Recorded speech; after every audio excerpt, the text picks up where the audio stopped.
J'ai reçu pas mal de questions récemment de gens qui sont plutôt jeunes, donc 15-16 ans, et de gens qui sont aussi moins jeunes sur le fait de trouver sa voie, sur le fait de connaître sa passion. Et vous savez, moi il y a quelques années, je me destinais, enfin je me destinais pas, j'étais dans mes études en droit, j'étais au cours de ma licence en droit, je visais le master, voilà, je visais, je sais pas, quelque chose comme être conseiller juridique en entreprise. C'est quelque chose qui me semblait très ennuyeux, mais qui me semblait plutôt rémunérateur et pas trop prise de tête. Surtout, je voulais un truc qui soit pas prise de tête au niveau des études.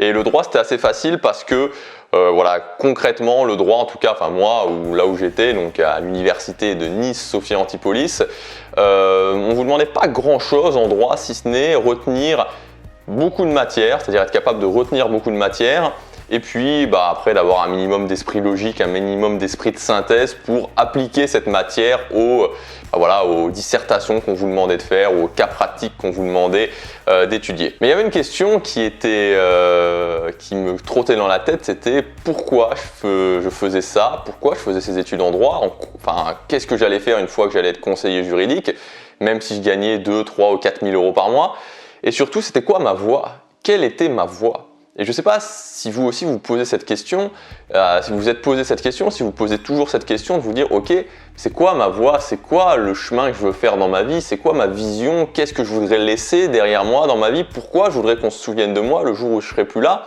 c'est quoi mes passions. Et je sais que ça peut rendre fou en fait quand on se pose ce genre de questions, vraiment, on peut se sentir une sensation de vide, on peut se dire est-ce que j'ai vraiment des passions, est-ce que j'ai vraiment une voie. Et dans cette vidéo, je voudrais vous donner quelques éléments qui vont, je pense, pas mal vous aider pour trouver votre voie. Premier point, c'est de faire le vide dans sa vie. Il y a un auteur qui s'appelle David Deida qui a écrit pas mal de livres sur les relations hommes-femmes, de livres sur les relations sociales et de livres aussi sur le fait de trouver sa mission de vie.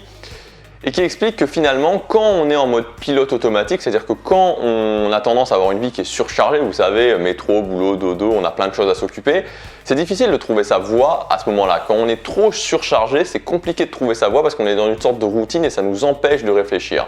Donc à un moment donné, il faut faire un petit peu le vide dans sa vie et ne pas le remplir avec d'autres activités. C'est-à-dire que si à un moment donné, vous avez 1 heure pour regarder la télé, ne regardez pas la télé, ne faites rien, laissez-vous presque vous ennuyer et essayez de vous mettre dans un endroit inspirant, de sortir, d'aller à un café, d'aller dans votre jardin, d'aller dans un parc et de réfléchir et de laisser votre esprit vagabonder, de vous poser des questions sur ce que vous voulez, qu'est-ce qui est important pour vous et de le faire pendant un petit moment. Et vous verrez que quand on commence à mettre en place cette habitude de faire ça, on a des idées qui viennent, on a beaucoup plus d'idées qui viennent qu'on croit. Parce que de nos jours, on est toujours sous stimulation. En fait, on a l'habitude d'être toujours sous stimulation, d'être dehors, d'être à son travail, dans les transports, à son travail, d'avoir son smartphone, d'avoir la télé, d'avoir le PC, tout ce genre de choses, d'avoir la musique dans les oreilles. Et on ne se laisse pas le temps à un moment donné tout simplement de réfléchir, de se poser, de réfléchir à ce qu'on veut, de réfléchir à notre vie ou de réfléchir à plein de choses, mais juste de réfléchir et de faire des raisonnements par nous-mêmes. Et vous verrez qu'en mettant ça en place, en faisant un peu de vide et en mettant ce temps-là en place, de simplement réfléchir, se laisser penser, ça fait un bien fou et ça permet aussi d'avoir pas mal d'idées qui viennent en tête et pas mal de solutions qui viennent en tête. Le deuxième point, ça va être de démystifier les passions. Alors, vous savez, les passions, voilà, c'est quoi ta passion? Je veux vivre de ma passion, passion, passion, passion, passion. Au final, la passion, c'est pas tant l'activité qui est importante, et ça on avait déjà parlé il y a quelques mois dans une vidéo, c'est pas l'activité qui compte, c'est la façon dont l'activité est reliée à vos valeurs.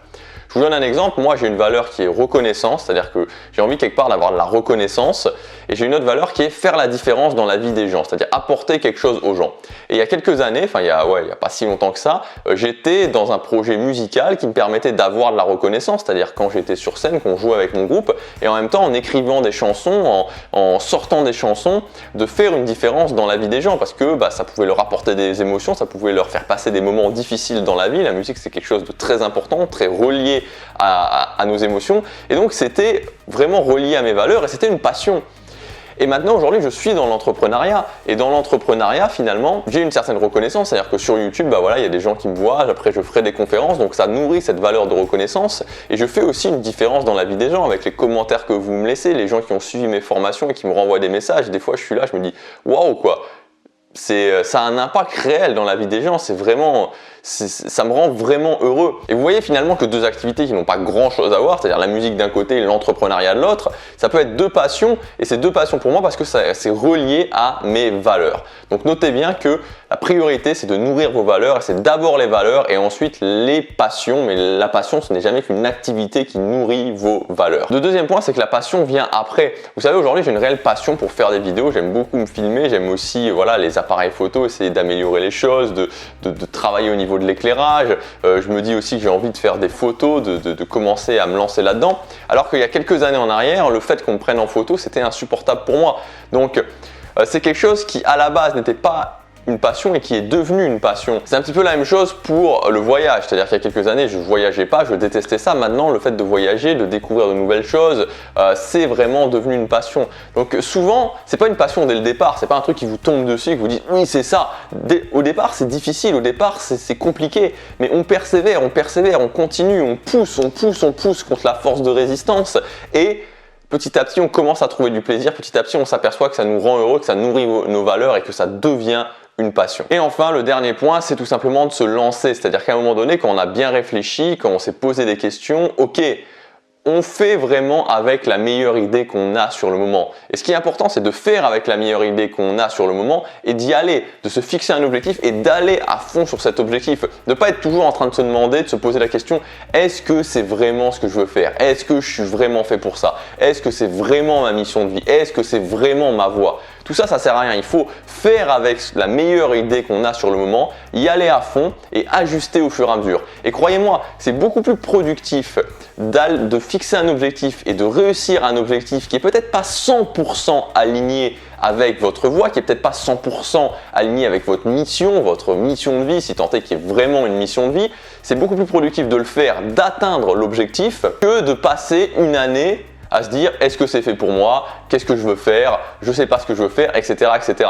Quand vous avez atteint un objectif, quand vous êtes battu pour un objectif, vous apprenez à vous connaître et vous passez des difficultés. Et ensuite, vous pouvez ajuster et soit aller encore plus loin dans l'objectif parce que vous vous apercevez que finalement ça vous plaît, ou alors ajuster, passer à un autre objectif, mais avoir beaucoup plus d'informations sur vous. Voilà ce que je voulais vous dire pour le fait de nourrir vos passions. Donc mettez ça en place, faites avec la meilleure idée que vous avez, fixez-vous un objectif et allez-y à fond. À demain pour la prochaine vidéo, chaque jour compte.